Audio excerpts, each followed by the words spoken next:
Good evening, buonasera.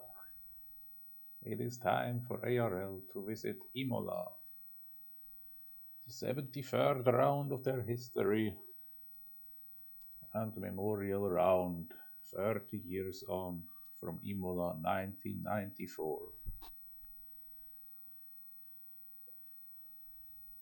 As a tribute to the two drivers who tragically lost their lives 30 years ago, the beginning of the short qualifying will feature mist nog 1 één minute. iemand. Even kijken.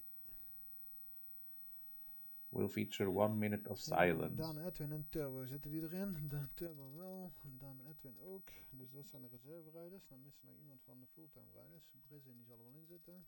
Ja. Riffler, Lennart. Lennart heb ik nog niet gezien, denk ik. Lennart zit er ook Oh, in. Lennart wel, ja. En Riffler? Nee. But before the minute of silence at the beginning of qualifying applies, let's quickly recap on where we are. So, second half of season 4 is underway as of tonight. In the first half of the season, we have had Riffler or Rifler. The debate is always rumbling on. And Leonard as runaway leaders from the field. They're on 98 and 89 points respectively, with a huge distance to the player Henry in third, who has jumped to third in 4 races from 6, followed by Rizin, Vlasov, 13H, Max Duca, The Heats, Hedget, Rickard, Luis Fordado, Pan Cadlec, and Lucas, all within sight of 1 win and 1 fastest lap. The second half of the season features 2 sprint events, the first here in San Marino at round 7 and the second one 3 rounds later in Barcelona. Which means, of course, that the second half of the season has 16 points more to give away for every individual driver and 30 maximum points to give away for every constructor.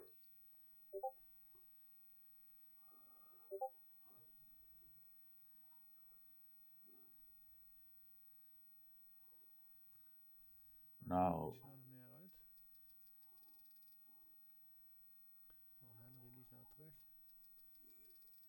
as we can see,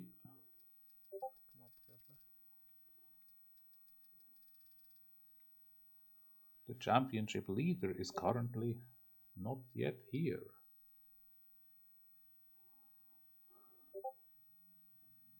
The Ferrari driver, Rifler. We certainly hope he is going to make it to his home run, because after all, as we all know, Imola is placed in Italy.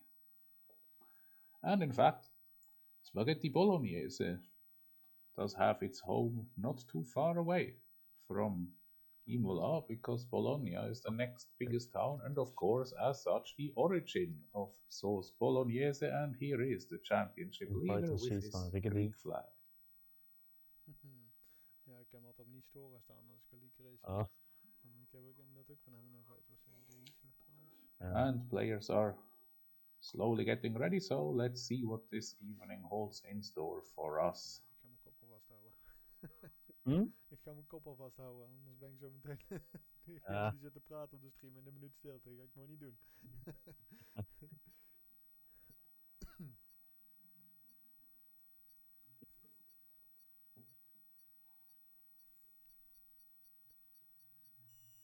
And on we go to the qualifying that will start with the minute of silence with silent engines as a tribute. But all this is still 54 seconds away. So let's take a little look at who is the defending champion. Imola has been won by 3 different drivers: Max Luca in Season 1, Reifler in Season 2, and Luis Furtado in Season 3. All of them back. Luis Furtado under his new chosen name, F1 Senna, a name with special meaning, of course, today. Remembering the meaning, remembering the things of 30 years ago. And now it's time for silence.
And there we go, and we are looking at a very interesting weather constellation.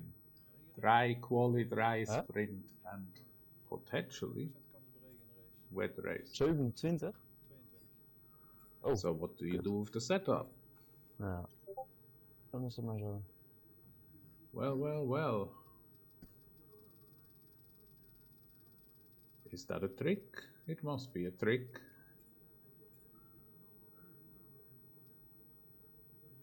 But of course, privacy is important when it comes to setups.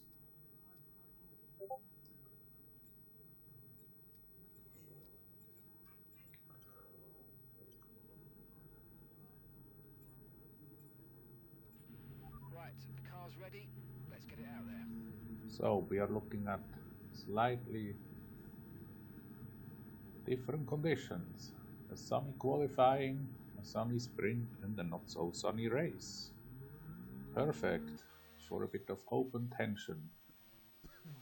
Different drivers coming out at the same time in the pit lane. Everyone has decided, of course, the setups are now being locked. Vaak wordt de motor wat te heet. Ja.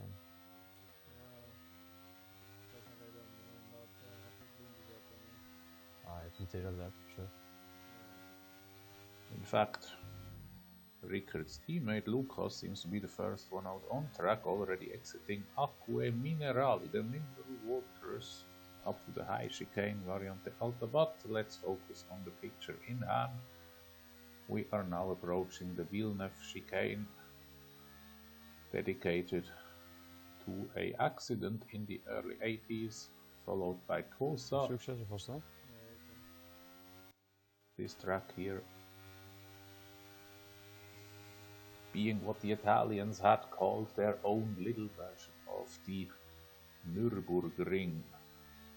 And they did a good job considering it is only around 5 kilometers, because whereas the Nürburgring has over 20 kilometers to integrate all the ups and downs, Imola has made it a lot of ups and downs within 5 kilometers only. So I would say target achieved. One target which was definitely not achieved was with the renovation of the chicane Variante Alta, we just went through. Terrible remix in 2006. Didn't do any good. The only real overtake I remember in there was Michael Schumacher, but I was already in 2005, still with the old version, so no, let's scratch that and have a look at the first flying lap from the championship organizer and the man who has finished within the top 3 or 4 of every championship. So far, Mr. Rickard Tamburello, 5th gear. That seems a wise choice. Approaching Vilna chicane with high revs, a little bit of a wide line, 4th gear up to 6th. Down to 3rd, he seems to go for stability rather than for turning. His teammate has already set the first lap time. Within the two Mercedes, Lucas is to be favored amongst qualifying. I have not made any statistics about in-team rivalries when it comes to qualifying, but what we do know for certain is that Lucas has already scored pole this season, and Rickard, I am not sure if he has scored any poles at all. He has won races, of course, but I'm not even sure if he did win them from pole position, but my memory might be deceiving me there. Anyway, let's have a look. And, well, he has beaten his teammate, but he is not in the lead. Currently occupying the 5th position after the first shot. 90 drivers, good field. ARL doing what it does best, uniting motivated racers and players on the Wednesday evenings of the weeks. This week the normal streamer is on holidays, but I take the place with an onboard camera because due to a little school holiday I do not have to give any late night lessons today. E in questo caso siamo di ritorno a Imola, benvenuti in bella Italia, il bel paese, come si chiama, the home of Max Duca, of course, and earlier race winner also Michele, also known as R404, and league members like N. Foser, where no one ever knew how to pronounce his name correctly. Big oogstmoment als sector. And of course home to the famous Italian team of Ferrari, not at last the Autodromo being called Enzo Edino Ferrari after the Ferrari founder and his early died son.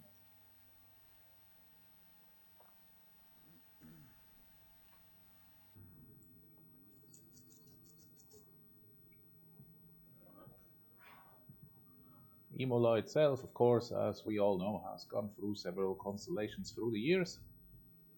Originally the track was looking like a pipe, had only corners and no chicanes. The first chicanes had already been added before there were any deadly accidents on the track. And in fact there were more chicanes, or the same amount of chicanes before the deadly accident as there were after the deadly accidents. In 1994 there was a chicane in front of Acque Minerali, and the last chicane, which was afterwards known as Traguardo until 2006, was a double chicane called Variante Basso, or Variante Bassa to be quite honest, because Variante in Italian is female. And that used to be a double chicane in 1994 and before, but then it was renovated into one chicane, and by now it does not exist anymore at all in the Formula 1 configuration.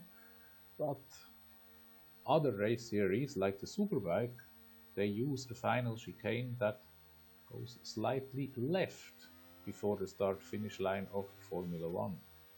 Success. Of course, the two first chicanes, Tamburello and Villeneuve, they had been added as a consequence of the tragic accidents in 1994 and have remained there ever since. What all Imola chicanes have in common is that they are very, very fast and very, very narrow, and as a result it is extremely difficult to overtake in real life. Now, luckily enough, here we are not in real life, which makes overtaking a little bit more possible into the chicanes and also into corners like Tosa, because, well, the worst that could happen is that you lose a bit of front wing and you go into the pits, and then if you're lucky you have a safety car. So in the game it is possible to take a little bit more of a risk, whereas in reality that would not be a very good idea. Now here is in fact the place Acque Minerali, where one of the chicanes have been taken out in 1995. In terms of overtaking, it hasn't helped, because the new Acque Minerali corner is so fast. It is absolutely beautiful and wonderful to watch and drive, except in F1 2021 where it was a disaster. But with the new generation of downforce and new games, it was much more drivable. But of course, you can imagine coming out of Piratella in 5th gear, you don't really feel like going next to another car into such a corner. But here we are going to the second fast lap. Richard is now taking the first chicane in 4th gear, going for lower gears and higher revs. He has slipped to P10 in the meantime. Variante Villeneuve stays the same, still a little bit wide in the right-hander. Nice to the apex in Tosa. Now comes Piratella over the hill, down the hill, in direction of Acque Minerali. We have yellow flags. Let's hope he gets out of the way. That one was a nicely hopped apex. The Williams is being passed. And here, well, this chicane, what can you say? It is a disaster.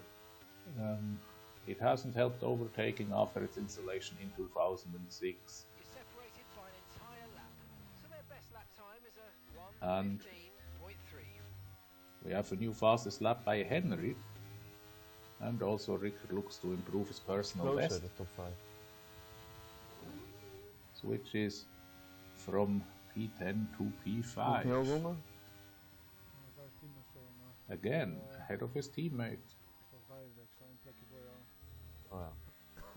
Now 6 minutes left, that is enough time for another run. Whilst we can already contemplate what tires will be chosen in the sprint. Now the sprint that we saw in the intro is 11 laps. 11 laps is not very long. So, would you risk going on a soft tire, or would you be conservative for a medium tire? I don't think anybody would risk the hard for that. Pit stops are not planned in a sprint, far less when it is the sprint in a 50% format. So it is only covering like a fifth of the race. But still, it does provide some tension. Do you go for the acceleration of the line? As we have again a new pole sitter, Leonard, 200s or 19 thousandths faster than Henry before. P5, P6 zal op zich prima zijn hoor. Does not affect Rickard's position because Leonard was already ahead of him. P18 of P12 en zo. So, as said, do you go for the soft tires and start acceleration, or do you go for the medium tires and hope to profit towards the end of the sprint? Ja, dat zou wel mooi zijn, hè? Still, to this day, after starting with F1 23 in Season 3, ARL has not yet seen a single red flag. Will this be the day? One part of me hopes it, one part of me does not. Dat zou optimaal zijn. Hè? And as we know by now, Ik heb this het screen meer wat hoger gezet, want ik had hem shows echt that laag. Rickard is doing something on the setup. Now, he doesn't have too many options. 23,4 en After the first 21,1. downting, it's probably tire related, tire pressure or wing, Iets lager, maar dan kwam ik de laatste bocht. maybe brake balance. Dat is nog optimaal. En waar had jij achter het? 21, wat zijn er? 1. 21,1? Dat is wel hoog. And it has to do with tire pressures, because they are talking about 21.1, and that as I remember from my own times of playing these games, is a tire pressure number. So the two teammates focusing on tire pressures. With less than 5 minutes to go, the track entering its most grippy state, and now comes the decisive lap. The banker laps have been done. And let's see what is next. We have had either a spin or a very slow person in the first and the second sector. It is a Alpha Tauri, as they were still called in F1 23. And also an Aston Martin is not too hurryingly in direction of turn 1. But that should not be a hassle for these two. 2 minutes 47, easy peasy. They could even make 2 laps if they want it, but I don't think they will. So that means they can cruise around, keep the red tires reasonably cold, because they won't stay cold after the first 2 chicanes, that is for sure. These are very dangerous and difficult for the tire and the tire temperatures. I have driven Imola myself, Assetto Corsa, in various cars and simulations, and I can tell you the tire pressures and the tire temperatures, they like to rise in the first sector. Ik weet niet, ik ben ook al buiten. Die Gabriel als zoiets. So, the Mercedes team currently occupying row 3, which, if memory serves me right, must be their equal best qualifying of the season. Maybe not. I think they were better in Baku last time out. They might have been 2 and 3 then, because they were leading at the very early phase. That was one of the races that they already missed because of having to give lessons, but let's forget the lessons. Let's see if Richter can give a lesson in how to do a quick lap in Imola. Here he goes. Battery charge is on. He's going for the straightest possible line at the beginning of the lap.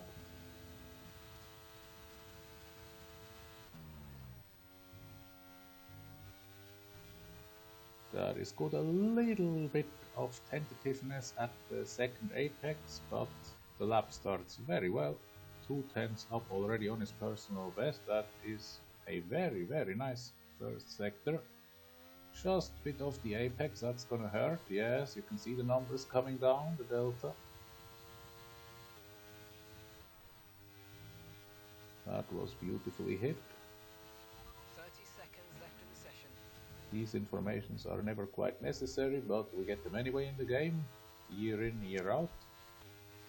And he is still losing towards his delta. Has he taken too much out of his tires too early?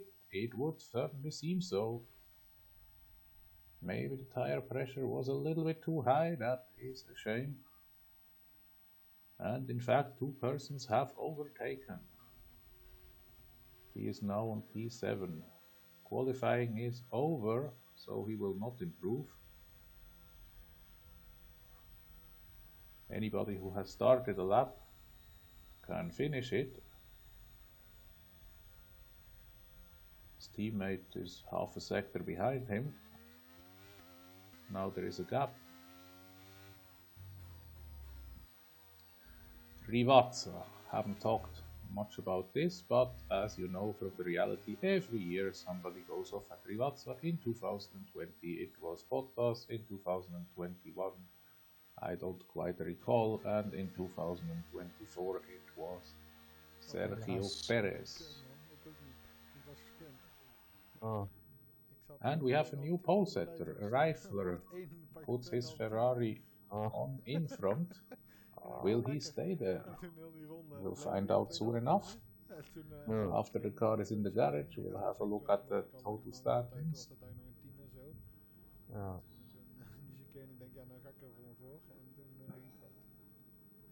Ja, ik verloor als een pot 1.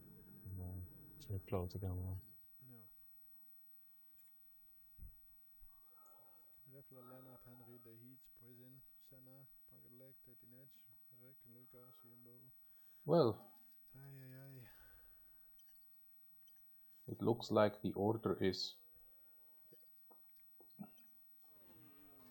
almost according to the season standings, except Matsuka finds himself reasonably far back. Reifler has 2/10 on the rest, that's a lot. The usual qualifying specialist F1 Senna, or known as Luis Furtado, is hiding in the third row. Yeah. But then again, let's remember, maybe that has to do with setup choices, referring to the start of the main race. The Mercedes were being pushed back into the row 5. Ja, hard medium of medium hard denk ik. Nee, op de... De sprint ja, trouwens. Ja, dat wordt medium denk ik. Hoeveel rondes is het? 25% hoor. 8 rondjes of wat? 10 rondjes. Oh. Wat is het? Now the usual stuff. Ik denk... no formation lap because of the game box. Shots die zijn wel dood na 300 denk ik. So let's concentrate on the start for the sprint that will happen very soon. De mediums zijn normaliter voor 15 rondjes. Oh ja, dat mooi. Met de muziek. Ja. Oh ja, ja, spoilers. The game does not offer the soft by default, but that doesn't mean that it won't happen, because people are of course free to choose whatever they want. Ja, ik zet die wel naar onder. Ja, ik zet hem niet aan. 22.6, 22.5. En achter zat hij goed op 20.2. Zeg maar 20.1. 20.1 of 20.2, zeg jij maar. Nummer 2. En voor doe ik 6 en links en 5 rechts, want rechts is wel kritischer. Oh ja, ja. Zo.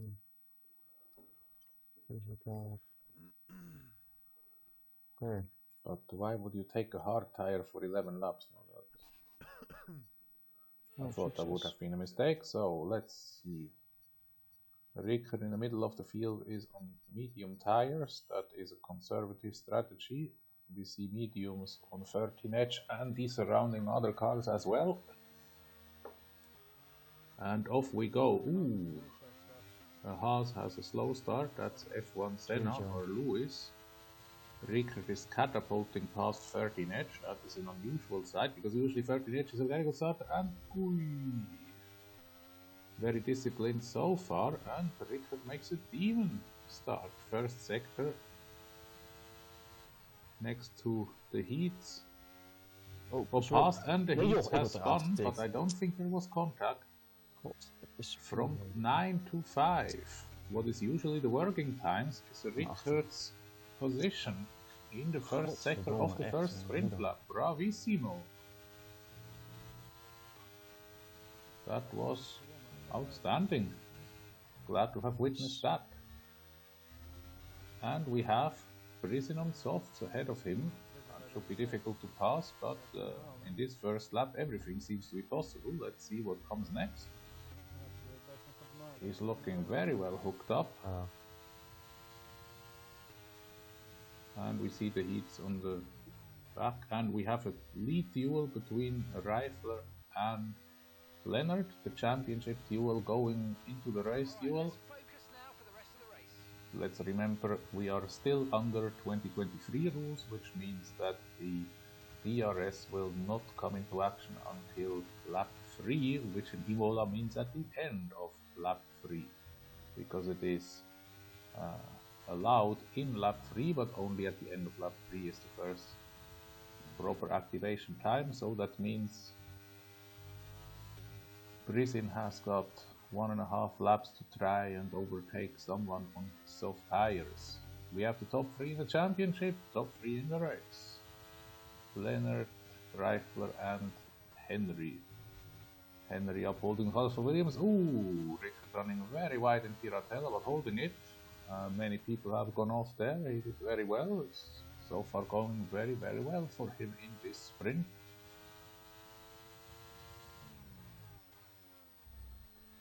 Third gear in Variante Alta. Oh, that was close.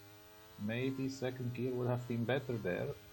because third gear is coming with a bit of inertia. Now he has Van Kadlec on his side. Still the front very much together. It doesn't look as if anyone is breaking out of the DRS window. Lemon with the fastest lap. Is anyone quicker? No, not yet. Apparently the Heats has gone into the pits because his Aston Martin dot is very alone there. And we see that Brisin is not able to capitalize on his soft tires, which means that sooner or later Rickard can calculate with an overtake on Brisin if things stay what they are.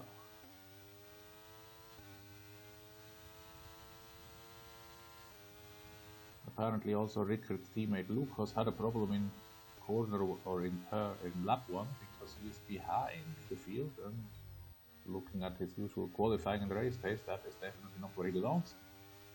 We have the second Ferrari leading a second DRS train, that's Matt Pryor, just coming into Variante Alta now. And everybody is still bunched up. But are the differences small enough to allow DRS overtakes? We will find out. Because of course what we are looking at here is now a DRS train. The one closest seems Henry. Let's see if the Williams and the Ferrari swap positions. No, but they are very close. The rest is not as close in the moment.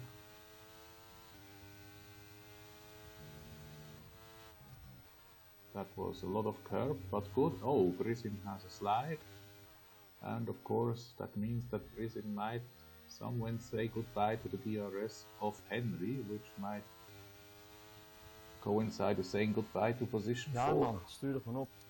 Jongen, jongen, jongen. Oh yes. Maybe his soft tires are already beginning to say enough. Kijk dan voordat je... Rickard is getting closer and closer to Brisin. And almost steunbaan, weet ik veel. Looking impatient. Die rijden gewoon erop, kijken of er iets aankomt. En dat was geskunt. Still taking third gear in Variante Alta, which of course means you have to brake a little earlier, because if you have too much momentum in the third gear in Variante Alta, then you slide wide and you might spin. And let's see, no, that was not a good finish from Rivazza Duet.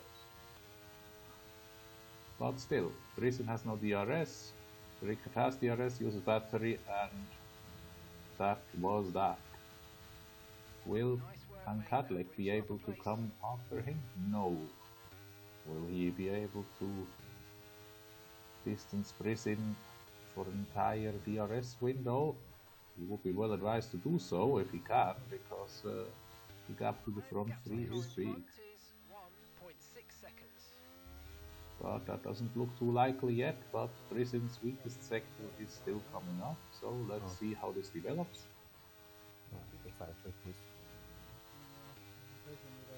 At the moment it would seem that the medium tire is the better choice. Yes, here you can see he's getting some distance in, not yet the second.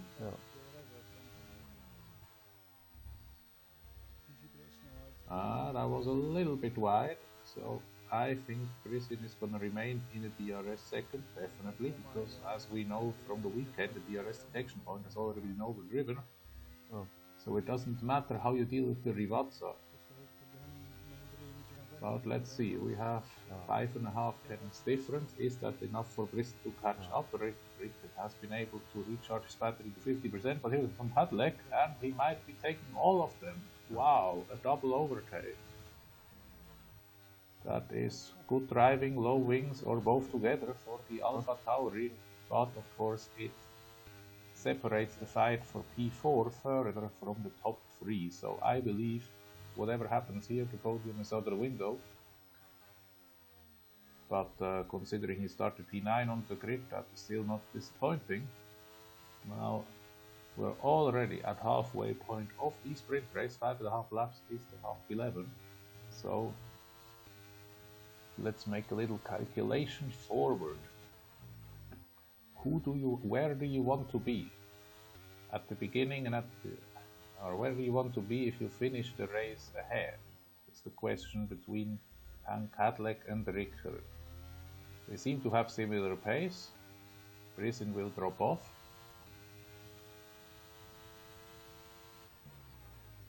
He's already been overtaken by Lewis.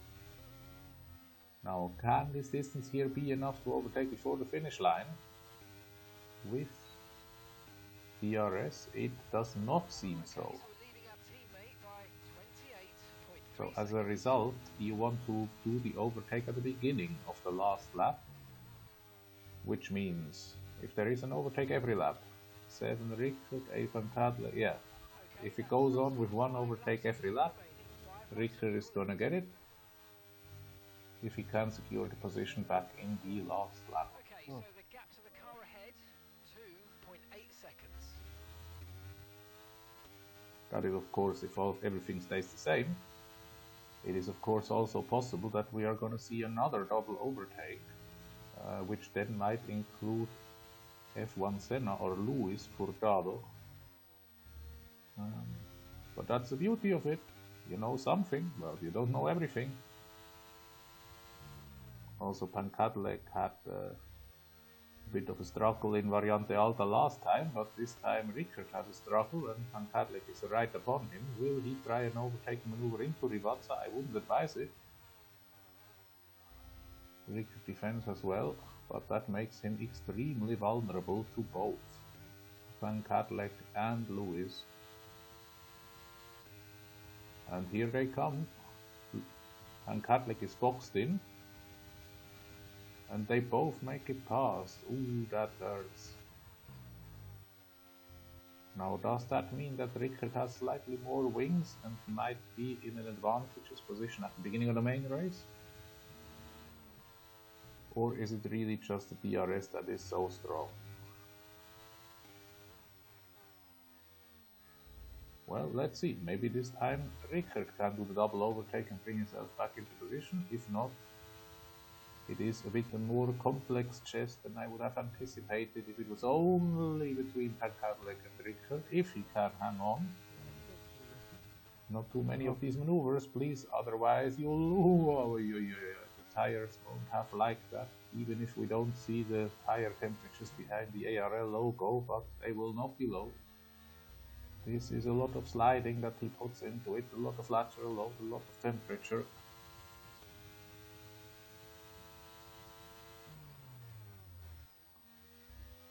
So we can be fairly sure that Pankadlek will do an attack on Lewis, but Rickard seems to be dropping back. I don't think he's in a position to pass any of them.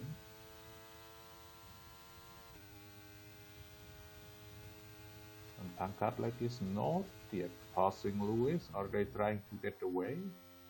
Well, if they are, their chances might be good, because they're just out of the second, and Rickard has only 40% battery, so he needs to be very careful.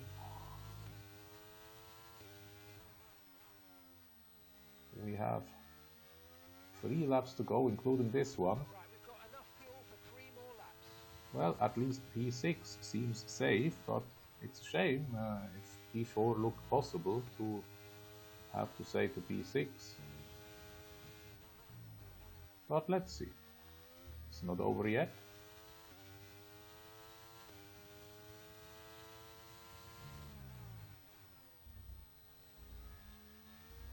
A bit of a mystery is what has happened to Max Duca. He is outside the points, driving alone. Must have done quite an extreme setup gamble. Let's see what we see from him in the main race. So Rickard has just about stayed in the DRS window, but he doesn't have much battery left. But Pankadlek overtakes Lewis, which will slow them both down once they get in the Tamburello chicane. They both are flashing, but so is Rickard. Keep managing your tyres, manage your tyres. And now is the moment where you have to place yourself well tactically for the beginning of the last lap. The beginning of the last lap is the decisive point. A slide in Tosa doesn't help, and I think that about seals it for Rickard and P4. which means the duel for P4 will be between two others. Let's have a look at the colors at the front, where it seems as if the Williams of Henry has hit the front, and Leonard in the Red Bull is P2, and Reifler in the Ferrari is in E3 at this very moment. Now we have a slide out of Variante Alta from Lewis, which brings him back into the DRS window of Ricker, but Ricker is only in 5%, so that's that cake probably eaten. How is it looking for the leaders? They're getting closer together. One trio DRS train.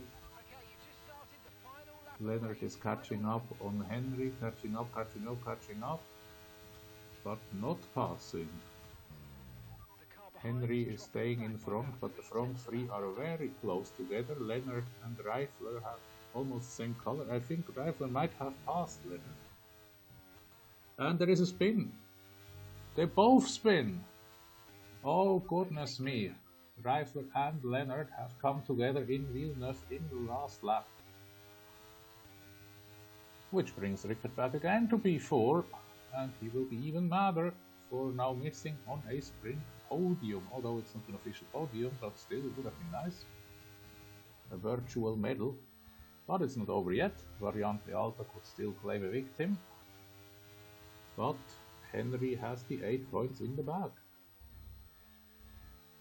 Oh, and we have a slide from Van Cadillac out of Variante Alta now, so will Luis attack into Rivazza? He has to, but he doesn't.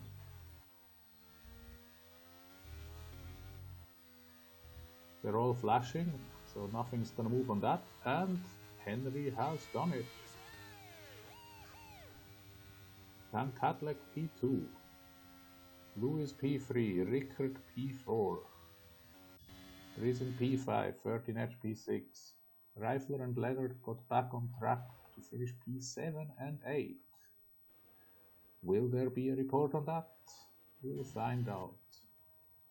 Max Duper has climbed to P10. We've had 3 retirements, of which I didn't notice anything. Sorry about that. But there was too much action in the front. Jumbo, Dan Edwin and Turboman didn't finish the sprint. And Danny is about to finish the sprint, so. But this is all being recorded, so no need to catch any data too harshly or too quickly.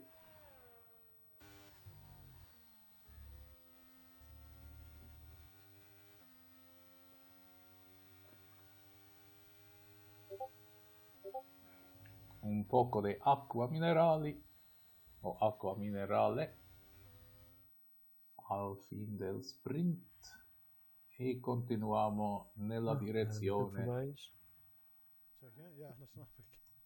della competenza. Henry Van Cadillac Lewis, Rick Brisin Fertinech, Reifler Renner Matt Pryor, Max Duca Castle Slayer, Flaws of the Heats. Never recovering from the lap 1 shenanigans. Fastest lap awards no points here, and on we go to the main race.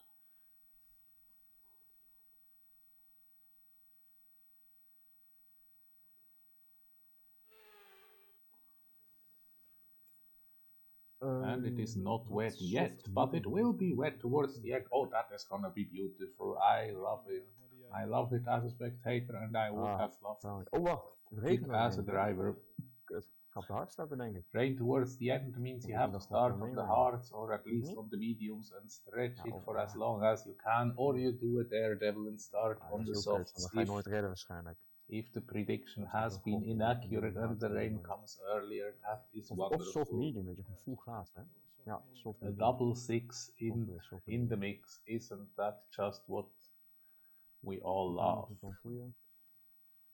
Now, of course, that's gonna make everybody look like nervous chickens on the grid or behind their screens, including me, but that is just beautiful.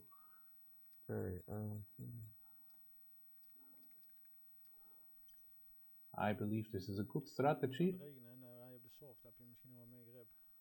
Ja, oké, ja. Couldn't Ja, ik take moet wel iedereen inhouden, theoretically dus ik some ga op fuel de away, soft, dat but alleen only begint 5 om te seconds to plekken go. pakken dan. So that's about that. Oh, And Succes. on we go. And Rick looks at the first three, and off they go. Does he have an advantage towards Lewis on his hard tires? Well, Lewis is not the only one. Also, Henry is on hard tires. We have an extremely tight lead battle into turn 1. So far they all survived it, but now he's on the grass and he falls back on P4 again, but he keeps the car pointing in the right direction. But here is already Grisin. This time on the same tire, Reifler just behind. Is there gonna be an attack from behind? No, Reifler is also on the hards. Wow, that was dynamic. But the whole field is still bunched up together, so we have not had any spins or dramatic collisions, which is great. Now first time into the pit at Acque Minerali, and here is a possibility, and he takes it. That is a beautiful and rare maneuver. As I said during qualifying, this chicane is notorious, and he has done extremely well, but he needed Brisen's cooperation, and he got it because it's only the first lap, and the sun is coming out. That is potentially helping the hard tire runners, of which there are two in front of him, but now it's time to really put pressure on these hard tire runners, and Van Cadillac ends the first lap leading. When has that been the last time the case? Ooh, I cannot recall. He was always very strong in Zandvoort, but that's another story. Let's see. Lap 2 is underway. The field is still beautifully bunched up. There was a track limit, that is unfortunate so early in the race, but maybe it was worth the investment because he is within half a second of Henry. So if we can keep it together from here on, that's not much damage done. So we have Van Cadillac, Lewis, Henry, Richter, Grisin, and Leonard in the first 6. Leonard and Reifler already close together still. Let's see who and how they survive it this time. Ooh, speaking of surviving, that braking maneuver was difficult to survive, but we just about did it.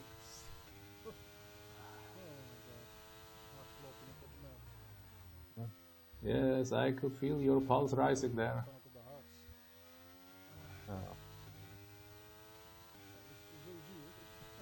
Secondo giro terminato. And we have a fastest lap from Lucas, who is not even in the top 6. So the field is getting closer and closer together, whilst they are all keeping one eye open in direction of the skies.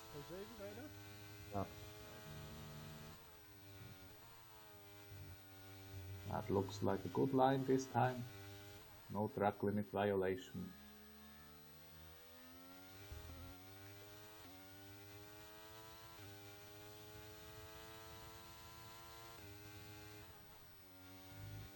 Oof, well, that was very nervous.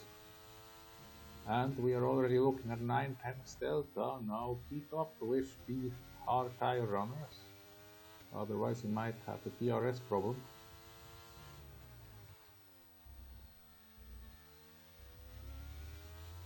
That's better. 8/10. Yes, here is the line. Okay, DRS should be given.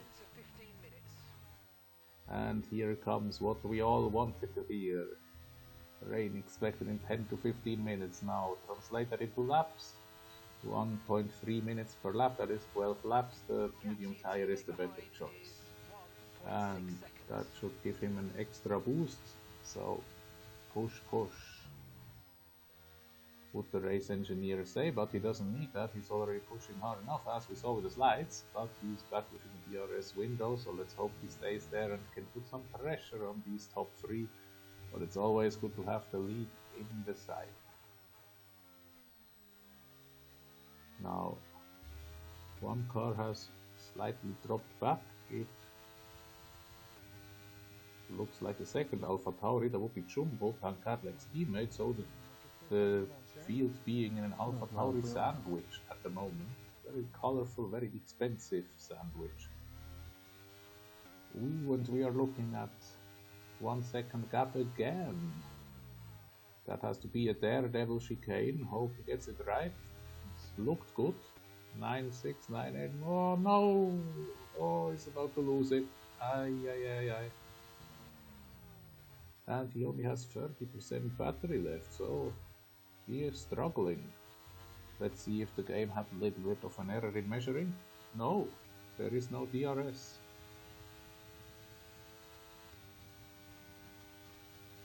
And to compound the problem, Henry made the fastest lap, and here comes Leonard from the back. Well, that might be a chance as much as a danger. Let's see if he can hang on to Leonard, and maybe if they can close the gap together. We're looking at the 1.9 second gap to be closed. It is possible, but difficult. And we have also how could have sworn I saw a Ferrari in the mirror, but must have been the Alfa Romeo of Brisbane.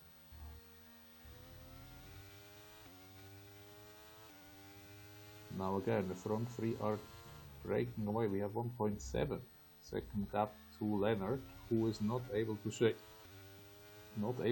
off Rickard, but not able to close the gap closer than 1.5 seconds. Now that brings Rickard into a bit of a sticky wicky, attack or not attack. Certainly DRS is here, but if he attacks he might lose time overall. He is attacking anyway, around the outside. Oh, too much speed not to attack.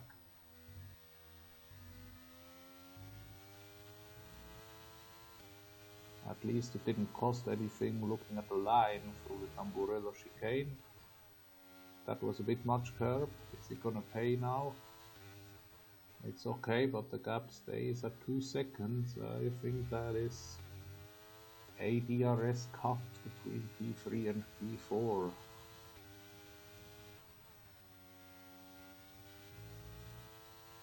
What else can we see? Lucas has had a decent start this time and remained in the lead group, whereas Leonard almost drove into the back of Rickard in Acque Minerali. And someone's had a spin. It was a McLaren out of Acque Minerali. One Aston Martin had been in the pits. There is a green dot at the end of the field. Yeah. Still, all the drivers are in the race.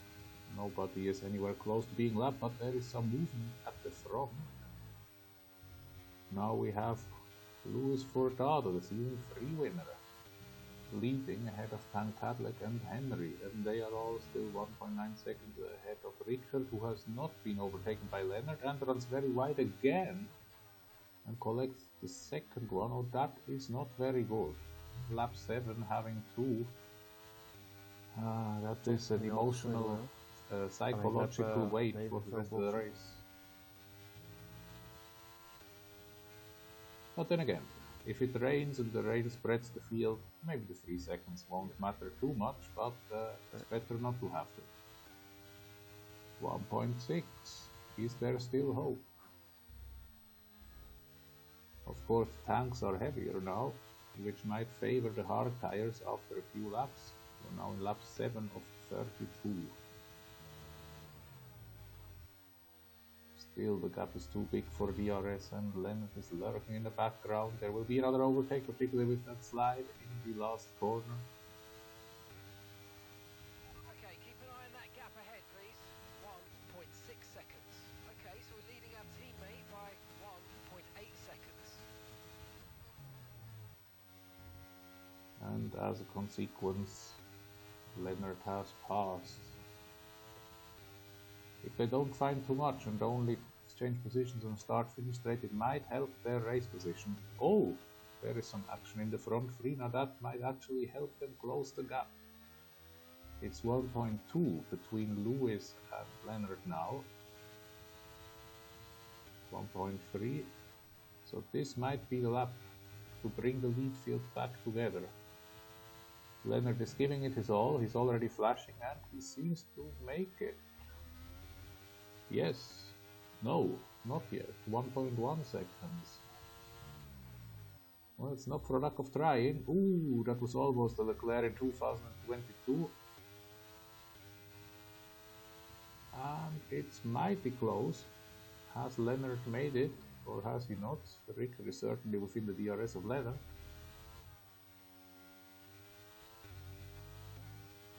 Let's have a good look. It appears as if Leonard's wing is staying close. Lucas is in the pits. Now why would that be? We don't know. But what we do know is that Leonard is giving it all. He's getting closer to the lead group and he is starting to drop. Richard Van Kadlec is the first to collect the penalty. Now let's not do that. I'm always hurting myself. Oh! Lewis has spun or been spun into Tosa. Oh. Henry leads. Van Kadlec in P2 has a time penalty. Leonard has joined the leaders and dropped Rickard. 1.3 seconds. He's again losing the DRS to the front three. Oh, what a frustrating race. This must be on these medium tires. Or maybe it's the setup, or maybe it's the form. But anyway, I mean, P4 is not bad at the beginning of any race, but it's tantalizing close. It's like the carrot you see but you cannot grab.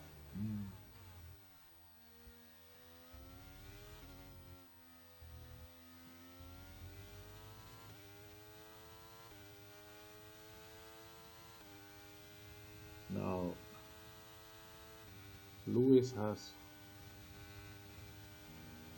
dropped back, but I cannot quite see how much. But, well, let's forget Louis Brizin has overtaken Rickard bravely around the outside. The maneuver that went so wrong between Bottas and Russell in 2021 when it was half wet, half dry.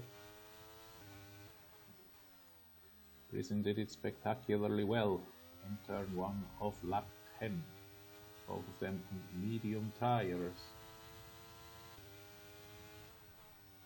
The field starting to spread. Oh! Fuck!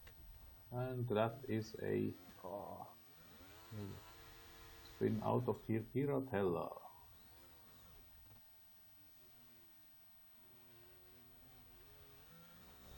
Oh, that is too sad. Now, what do you do? Pit or not?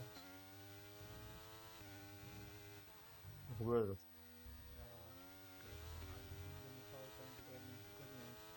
As we see in the back of the field, some people have already collected penalties. Dan Edwin still getting used to driving without the racing line.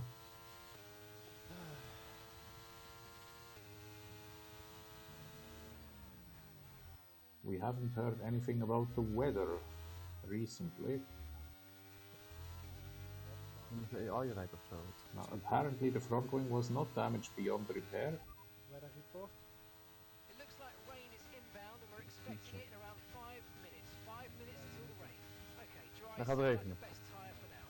Godver, dat meen je niet. And both Mercedes are being almost united. They're 11 seconds separated, but they're only at P15 and Dan zegt hij van 16 dat je at this 3/4 van de moment. race gaat regenen en dan gaat het al 1/3 van de race gaat regenen. Ah, regen. Such a beautiful word in Dutch. The rain in Holland. Regen. Ah, oké. Het klopt gebruikt niet, hè. La piove in Italia. So let's see, has the leader been able to break away as they exit the Ja, picture 2,4 seconden achter mij. on the mini circuit? I don't think so. Which means we're still looking at the lead trio. Ja, dat zou zijn. And so far, neither in the sprint nor in the race, we've had either a safety car or virtual Ja, safety ook car. So, the leading duo, Leonard and Henry. Close together, Leonard is taking over the lead. The Red Bull Blue is leading the Williams Blue. No, sorry, that was... Yes, that was Henry, and Van Cadleck is hanging on, but with his 3-second penalties. Rickard has collected his penalty too by now, isn't quite sure where that happened. We have the two Alfa Romeos in the top 10. Max Duca is holding on better in the race than in the sprint. Looks like P8 for Max at the moment. Nou, safety car is één wat ons nog even kan save eigenlijk. But the field is beginning to be a little bit spread out. Let's see how the gaps develop. Victor is currently 3.8 seconds behind Turbo, but of course his tires have taken a lot of beating. The gap is growing for...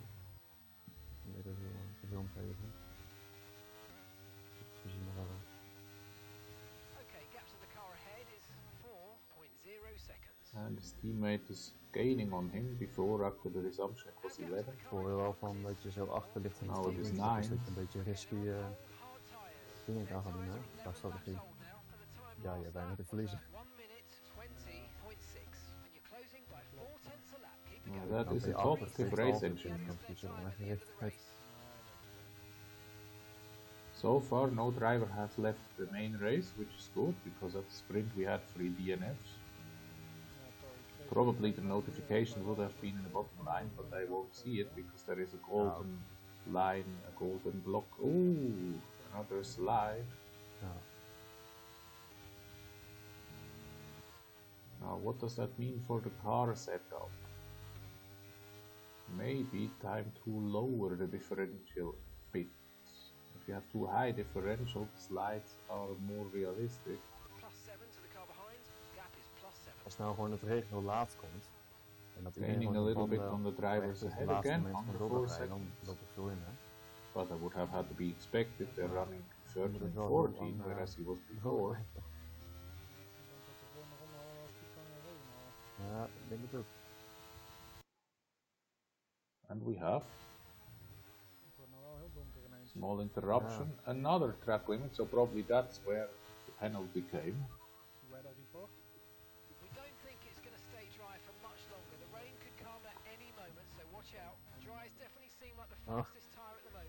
So drivers ahead having a bit of shenanigans and presenting Richter with another second, and it's getting darker.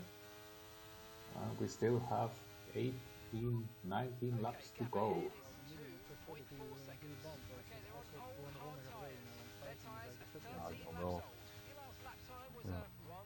Ja, dat wist je niet, hè? Nee, dat wist ik niet.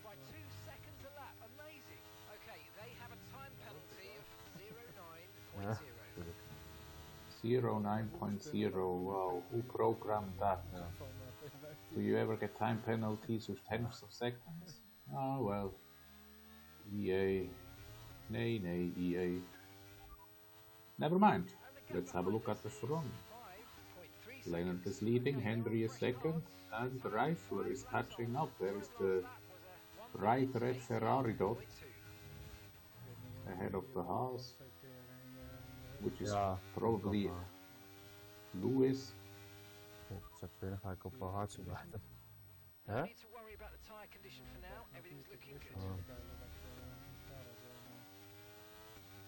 Baker is looking more likely to get back into DRS zone than Edwin.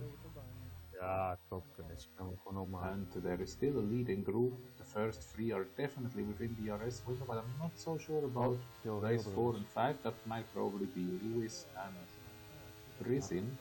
They are probably within a DRS zone of their own.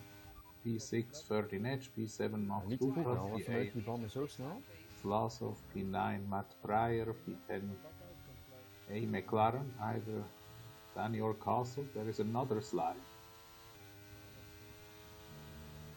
Plus the second Alpine, that must be Slayer. Then is there a second Williams of Turbo Man. And then Dan Edwin, who is being caught by Rickard. Dan Edwin apparently standing in for head check. And speaking of the head The head of Rickard's driver in his virtual car will feel the first raindrops. Here they are, with a bit more than half the race to go. 18 laps to go, 17 in the third by now. Is one set of intermediates enough for that? Probably. Yeah. Has DRS been disabled? No, I don't think so. That would be on top. So I would stay out one more lap. Suggest this rain's going to keep getting stronger for at least the next 15 minutes. Okay, dries seem like the best tyre for now. Yeah, DRS being taken, overtaking done in the pit lane. I think Dan Edwin has blinked too early for Inters. And that seems to be the opinion of the majority of the field, because they are all staying out. But who knows, maybe in F1 23 the track becomes soaked much quicker than before. Now we have another little interruption that is bothersome, because nothing has changed here. That really is not very nice, particularly in decisive phase. Okay, they've done 15 laps on those tyres, and the time last lap was a 1:21.3. And you're closing. Now Lucas has almost closed the entire gap to his teammate, but what is happening here with this internet? That is really not very nice. The connection is good. Come. 4 tenths a lap, keep it going. 3 seconds will be added to their time at the end of the race. Okay, so the gap to the car ahead, 1.6 seconds. Oh. So are we gonna jump something, or are we just gonna have a lag now? Well, if we have a lag, it doesn't matter. Let's keep the focus on the race. Is there any sign of DRS being disabled? No, so stay out, because DRS disabled is usually designed to look for if you want to switch to Inters, and it has not yet been displayed, so some of the leading group is in. I think there might be Henry in the Williams, and Lewis, and also Turbo Man. Yes, Lewis was definitely in. Now we will see, was he a pit stop ahead of Rickard? No, he was not. Ja. Dan ga ik er nog eentje buiten blijven. Oké, nu dit box, dan ga ik er nog.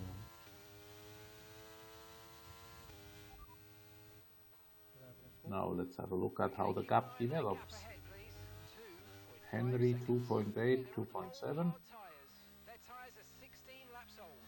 Your last lap time was a 1:23.5.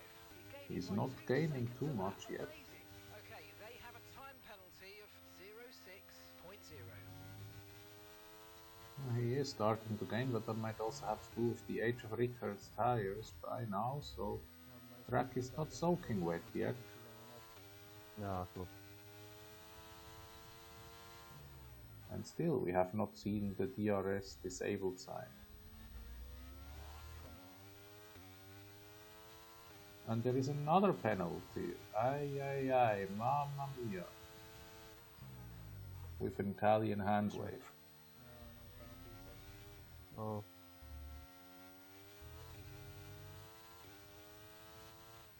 And that was probably the sign to say, okay, even if the tires could still do more, maybe they just slide around too much. And there we go.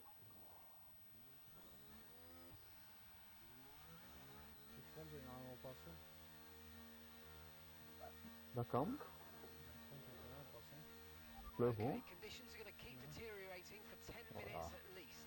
Okay, go. That was a fantastic stop, faster than we were expecting. Pit strategy complete. See these tyres through to the end now.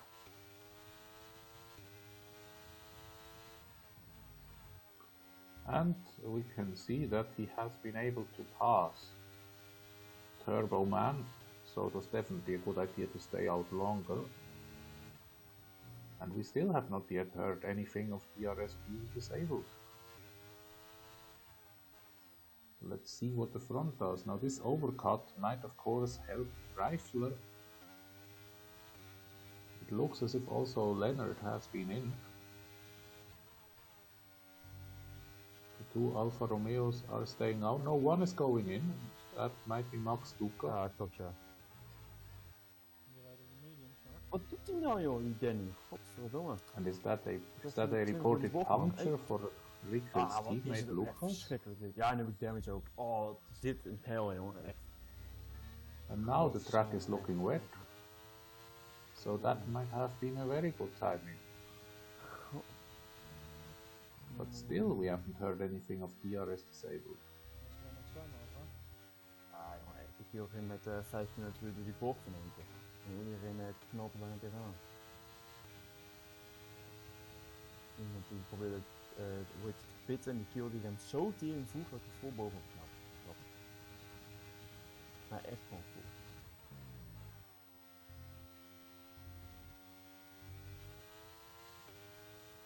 Now, of course, the white lines become more lethal by the minute. So to ride these curbs and chicanes is a more dangerous business than ever. But I can't believe that not everybody has been in yet. I don't think everyone has. The leaders still seem to be... 7.9 seconds. They're on a fresh set of inters. Time last lap was at 1:29.4. 3 seconds will be added to their time at the end of the race. Oh, that looks like a sliding car. But he's getting closer to the points. Max Duca and Vladov ahead of him. And apparently I must have missed the DRS disabled sign because, well, there would be no point in having DRS on in these conditions. That would be not very clever. Henry, Maar als dat Danny was, hè, net bij jou, achter jou. what is happening Ja, here? dat is Danny. Why is Henry in the pit again? Has he had a spin? Ik heb geen idee. Die was al zo ver achter ook. The guy who looked set to be on the podium has now had 2 pit stops. That is very surprising.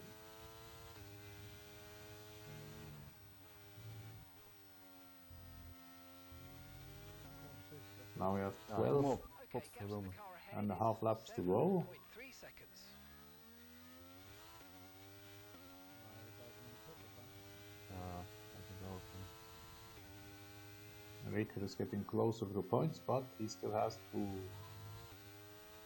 get Slayer out of his penalty window. And finally, at this point, well, I had not overseen it.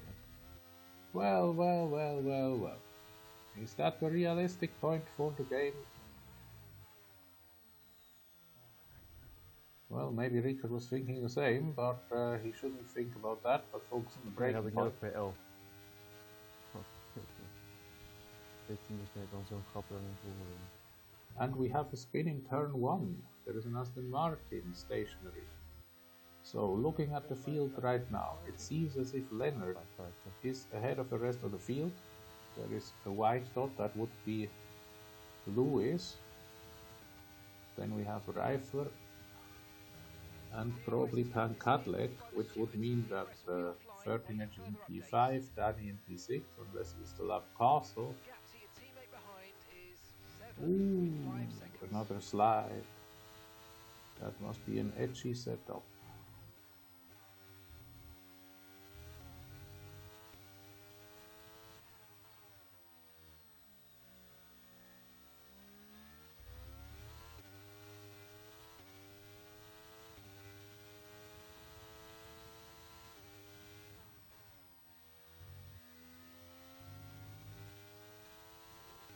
So let's see again if we can reconstruct the positions correctly according to the driver tracker, as they will appear on the start finish straight.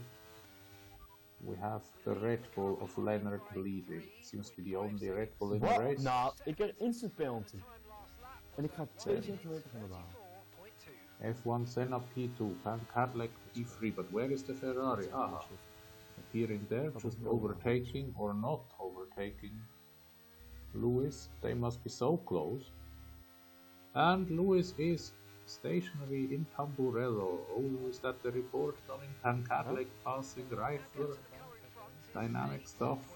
Lewis is getting back on track, and Max Duca is now behind his former teammate. Ja. 13 Edge has passed, that brings him into P4. And Cadillac had at least one penalty, so that might even put 13 Edge on the podium. So let's again say Aqua Minerale. It's Leonard. Leonard is leading. And Cadillac P2 on track. Rifler P3 on track. 13 Edge P4 on track. Lewis P5 on track. Knox P6 on track. Vlasov P7 on track. Brizin P8 on track. Danny P9 on track. And we have a VSC. So something must have happened to Lewis. Did he have a spin or something? There seemed to be something lying on the left of the circuit, maybe a front wing. That would explain the VSC.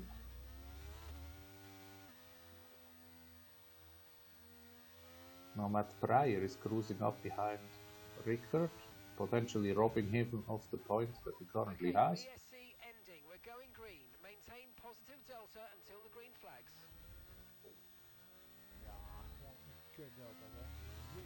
Ja, echt hè. And Danny was still on hard tires. How is that possible? Well, Richard is not gonna complain, giving him another place. But how was Danny able to keep up with Max Duca or Brizin on hard tires that have done over 20 laps in the soaking wet? Yeah. Well, maybe we have a new Rainmaster waiting in line.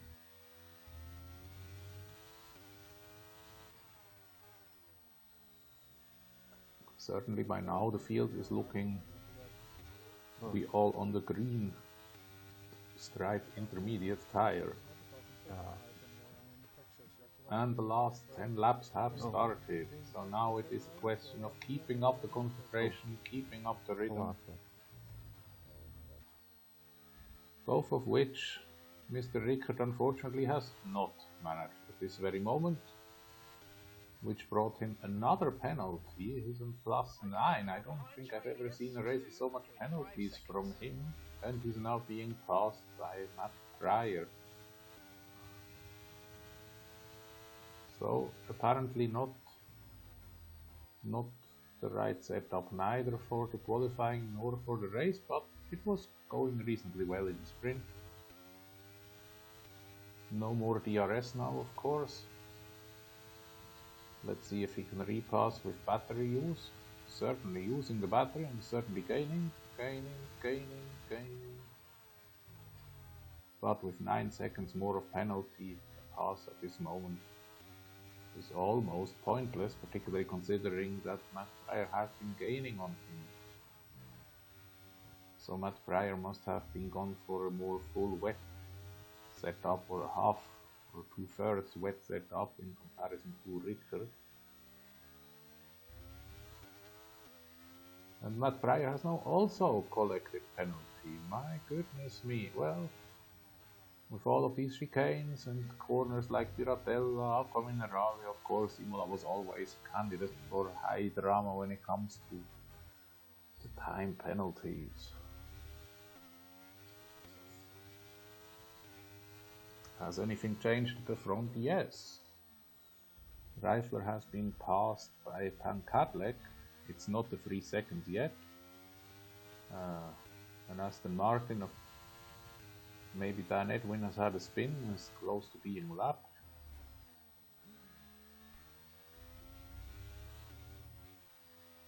And it appears as if Pan Cadillac is gaining on Leonard. Now we don't know how the front people are doing with penalties. We know that Pan Cadillac was the first one to get a penalty in the lead group, but that was a long time ago. 2 Alfa Romeos are together. That means that Brizin is catching up on his teammate.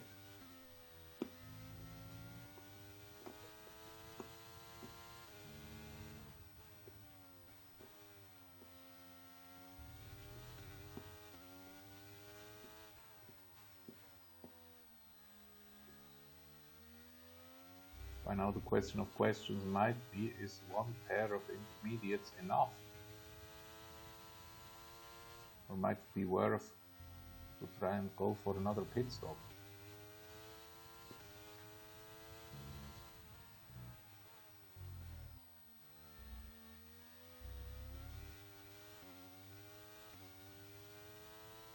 Certainly that question is not too relevant for the leaders right now, but well, it's also not too relevant for Rickert because the fastest lap has been set in the dry, so we can't set the fastest lap by getting a new set of tires. Yeah, weather report says it's gonna remain wet, so try to improve the rhythm if possible and finish it as stable as possible. Rickert currently P9, but he's gonna lose it if the things stay as they are. He's not only gonna lose P10 but also P11. Like Henry is catching back up again, but what is he doing there? Why did he have 2 stops? Did he have a spin that we didn't notice? Oh. We did notice that there was something between the likes of Pan Cadillac, Lewis and the Rifler in Tamburello, but only caught it on the driver tracker.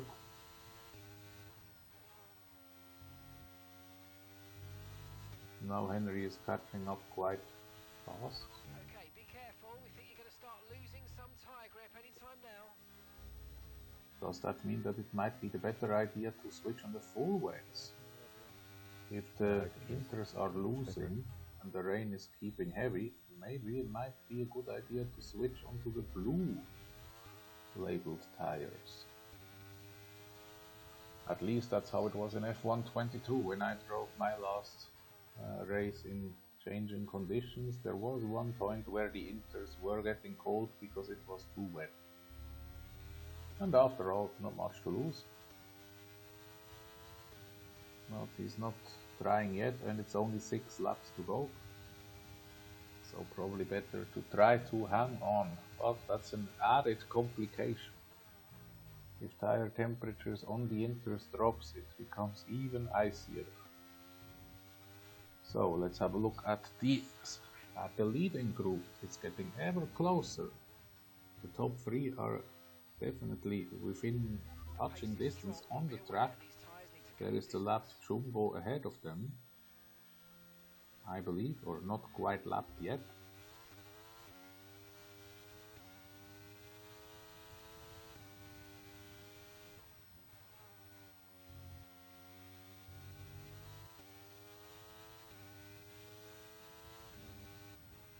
Okay, clear.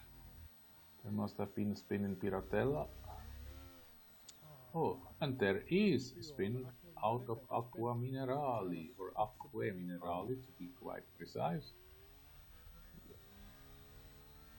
Well, so now you can as well go and try the super full wets. Ah, there is another slide. Yeah, it seems definitely to be a full wet slide. Will anyone risk it? Might be the better idea. 3 seconden vol of zo hoor. So far, no one has gone into the pits from the leading group. And of course, with 5 laps to go, it seems a difficult thing to do, but they are sliding all over the place. Why aren't they going in? There could be huge gains. Maybe has maybe Henry gone in, because he had been. No. Henry must have passed. Oh, Jezus Christus. Yeah. It's time for the full wets, no doubt about it. There are 2 people in and virtual safety car. Oh, and the real safety car. Oh, so that should bring everybody into the pits for a full wet and a 2-lap dash towards the end. Wow. Als je dan goede banden hebt, dan heb je kans. But will they all bunch up in 2 laps? 6 seconden, jij 9, nou wordt ook niks. Does he have to stay out then under these circumstances in order to gain track position? But he has the penalties anyway, but the penalties wouldn't disappear if he does a pit stop. Difficult times. But the lead group is definitely in the pits looking at these dots. What has happened to the Ferrari of Reifler? He doesn't seem to be in the picture. 43, 48. Or maybe his red is being shadowed. Oh no, there he is. And now we have the problem with the Delta. Oh, what a nerve-wracking time. Maar ik heb ook echt een drift over. Now that is super interesting. Of course, we are currently bound to this position. Ja, gaat hij nu. T11. Ja? And he does pit. Het regent ineens. Ja, oké. Matt Pryor has also pitted. We can already note Lewis has the Mooi zijn fastest als lap. dat even goed uitpakt. He is a bit of a specialist on that.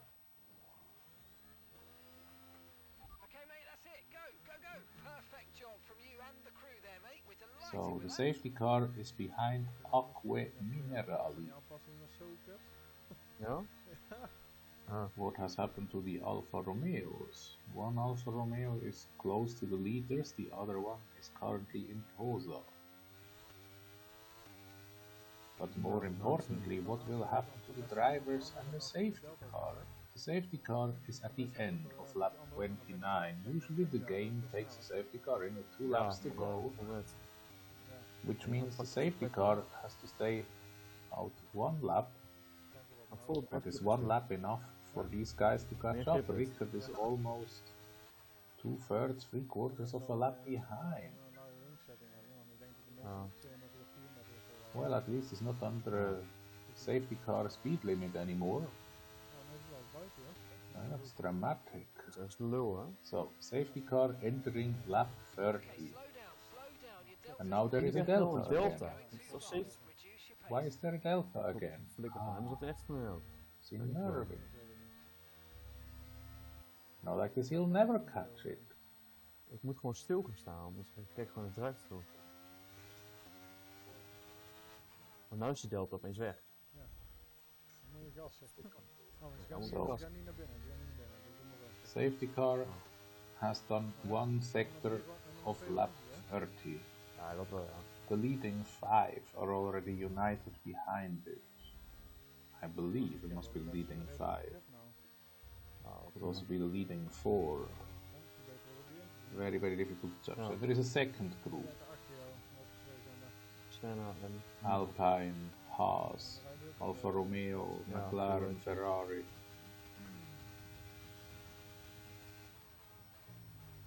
And we have Henry in P11. Will he have a late race dash? Safety car has done the half of lap 30 and it's getting almost foggy in there. Look at these guys. Wow, that is one wet circuit. Well, do we know the game or do we know the game? Of course we know the game. A 2-lap mad dash. Hij remt uit zichzelf. Oh, wat? Nou, wat een bullshit, jongen. Wat is dit, jongen? Ja, But jongen, god. the Mercedes have not yet caught up the field and they will not catch up the field, yeah. Wat is dit? Je moet gewoon aansluiten, dat niet dan? It's a programming mistake that we know, but at least we have a dash towards the end. Let's see if all survive it unscathed. 2 drivers have gone out, we don't exactly know whom. We betalen godverdomme 70 euro naar voren, hè? We will see it in the final standings. 17 drivers remaining and the race has restarted. There is an Alpha Tauri leading, then we have Lennart and Dreifler close together again. Who will survive Tamburello unscathed? The first 10 seem to be together. No one seems to have been left behind in Tamburello. Was there anyone who did not switch tires? Rickert is only starting lap 31 now. There was a 22-second window to the guys in front. So that means the top 11 are united. And we have breakaway leaders, and it looks like an Alpine in P3. So that means maybe Reifler has not stopped and is fighting on old Inters. Huh? And Pankadlek and Lennart are jumping away. Now there is also Lewis or Lewis's teammate. It must be, because Lewis is behind Rickard. So it must be Flaso, and we have a spin in Variante Alta. Not quite sure who it is. Ah no, it must have been Danny, because he is dropping in the timing sheets. Danny had a spin at Variante Alta, and we enter the last lap, and Leonard is leading, and Pankadlek is in P2 and 13 edges, catching up rapidly on those two. Then we have Alfa Romeos 4 and is that 5? We have Reifler dropping back to P6 probably. Is there a Ferrari in the mix? Difficult to say. We will find out at the very end. At least there are a lot of Ferrari engines between P3 and P7. That we know for sure. Oh, and another slide for Mr. Rickard. His teammate will not pass him. Another spin for Danny. Of whom we know now that he has stayed out on. Yes, and Reifler has stayed out on the Inters as we had predicted. Ooh, that was very costly in terms of the championships. But good for the tension, because we came into the races with Reifler leading, and now Leonard will gain on him. So the two are still close together. Leader is coming to finish the race, and Leonard has taken it. And it looks like 13 edge on P2, and there must be Vlasov on P3. So there must be Matt Pryor on P4. Not quite sure who is P5. P6 and 7 must be the two Alfa Romeos of Max Duca and Brizin. Not sure which order, we'll find out in a moment. Reifler finishes P9. There was somebody next to track. Oh, Pankadlek was falling back also on interest, so it must have been Jumbo that was following Leonard, or ahead of Leonard.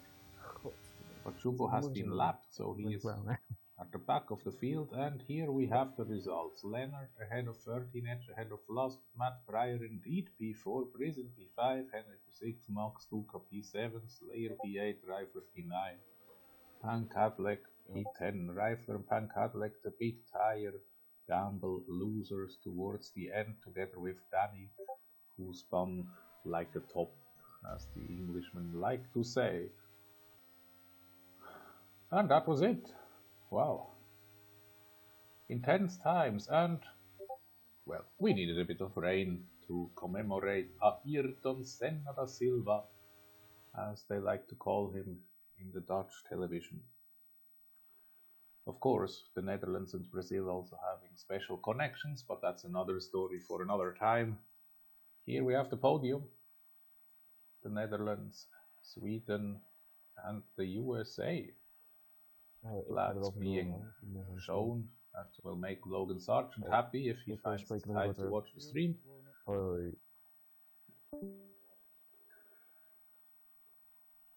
Grazie mille per ver la ARL nel Gran Premio di Emilia Romagna in Imola. You know, it's the longest name of any race ever, but I'm not gonna quote it. It's bordering on being ridiculous. Here we have the combined point standings of the event.